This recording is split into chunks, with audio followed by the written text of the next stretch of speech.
आखिरी वक्त को सुनना बहुत मुश्किल है, सब थक चुके हैं, लेकिन आप मेरे 50% समय की चोरी की मैं कोशिश करूँगी 5 मिनट में सब बोलना।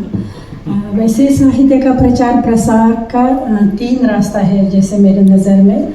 एक है इसी देश के शिक्षा प्रणाली में एक विषय रखना जिसको गहराई से बच्चों को अध्ययन कराना। ये हमारे उज़्बेकिस्तान में 1947 से हिंदी भाषा और हिंदी साहित्य पढ़ाई जाती है। अब हमने 2022 को इससे 75वीं सालगिरह मनाया हमारे विभाग का, और बहुत बड़ा अंतर्राष्ट्रीय सेमिनार हुआ, बहुत से देशों से लोग आए। और इसमें मैं ये कह सकती हूँ कि अगर 75 साल है, आज तो 75 से ज़्यादा है, तो हमारे विद्यार्थियों को शोध कार्य आखिरी कोर्स में लिखना पड़ता है। कोई लिंग्विस्टिक्स चुनता है, कोई साहित्य। तो लगभग 150 कवि और लेखकों के कृतित्व पर शोध कार्य लिखा जा चुका है। हमारे विभाग में वो पढ़ा है, कई को किताब का रूप दिया गया है।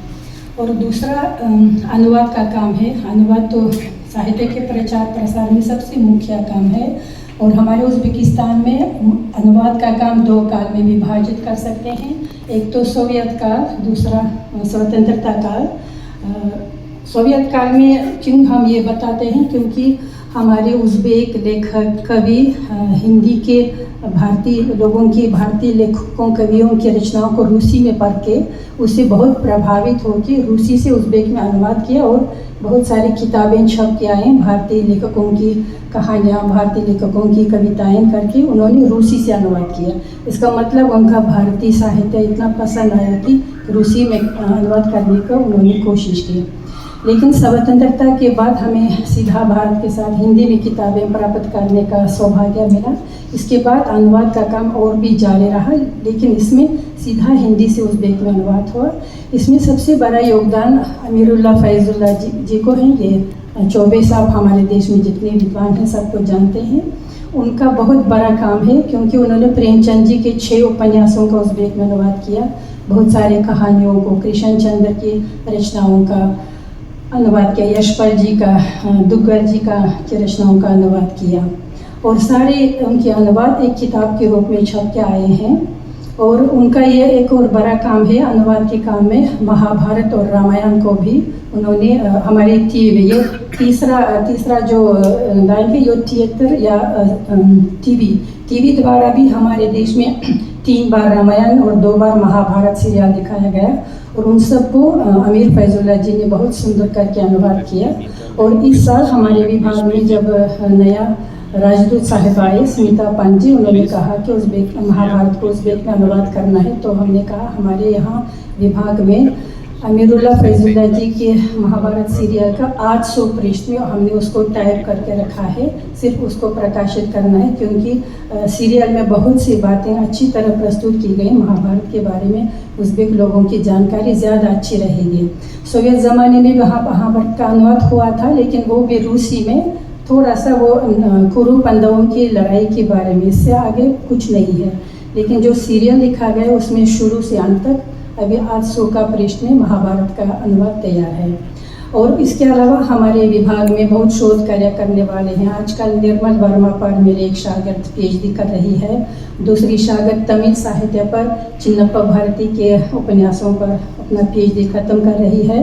चिन्नप्पा भारती की पवलई उपन्यास भी उज़्बेक में अनुवाद करके मेरे शागिर्द ने अनुवाद करके उसको छपवा के उसका विमोचन JNU में तमिल विभाग में चिन्नप्पा भारती की प्रस्तुति में हुआ था। और हमारे देश में जो अनुवाद करने वाले बहुत हैं। दूसरे अंसारुद्दीन इब्राहिम जो बाबरनामा पर काम करते थे, उन्होंने हितोपदेश को उज़्बेक में अनुवाद किया। पंचतंत्र का अनुवाद 4 बार हुआ। सबसे पहले रूसी से हुआ, दूसरा अनुवाद फारसी से हुआ, और 2 बार हिंदी से उज़्बेक में अनुवाद था पंचतंत्र का।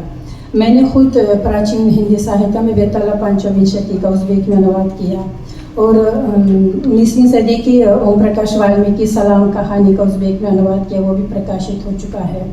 और भारतीय कथाओं पर, प्राचीन कथाओं पर मेरा मोनोग्राफी है। हिंदी साहित्य पर पूरा वेदों से लेके 21वीं सदी तक के साहित्य पर मोनोग्राफ है। पंजाबी साहित्य पर अमृता प्रीतम पर हमारे उस्ताद ने अपना PhD काम किया, उनकी किताबें भी छप के आए हैं। उज़्बेकिस्तान और भारत के साहित्यिक संबंधों पर उनकी बड़ी किताब है। वो हिंदी में, इंग्लिश में, पंजाबी में और रूसी में, चारों भाषाओं में छप चुके हैं। जो तमारा जी की किताब है वो हमारे सबसे सीनियर गुरु हैं। आज तक हमें हिंदी साहित्य पढ़ा रहे हैं। उनकी उम्र 84 वर्ष की है, लेकिन हिंदी साहित्य पर बहुत बड़े विद्वान हैं। तो हमारे उज़्बेकिस्तान में हिंदी भारत के प्रति बहुत रुचि है। हमारे राष्ट्रीय थिएटर में शकुंतला का प्रदर्शन अक्सर होता है, मंचन किया गया है शकुंतला। इस तरह की उज़्बेकिस्तान में हिंदी साहित्य पर बहुत काम होता है। मैंने खुद उज़्बेक प्राचीन काल के कवि जो नवाई के बाद जिसका नाम आता है, आगाही के उपदेशों को हिंदी में अनुवाद किया। वो भी 2022 को प्रकाशित हुआ हमारी यूनिवर्सिटी में। तो हम अभी पर काम जारी है। मेरा मुख्य विषय है भक्ति साहित्य। भक्त कवियों के बारे में मेरा विशेष किताबें छप चुका है, भक्ति साहित्य नाम पर। उसमें सारे भक्त कवि हैं, सूरदास, तुलसीदास, अष्टचम्य के कवि, मलुकदास, रामानंद जी, मलुकदास जी, रज्जब जी, दादू दयाल जी, इन सब के बारे में उस किताब में मैंने लिखा उज़्बेक में, हमारे उज़्बेक छात्रों को, उज़्बेक पाठकों के लिए। तो आगे जो रुचि होगी, सवाल होंगे तो जवाब देने के लिए तैयार। धन्यवाद।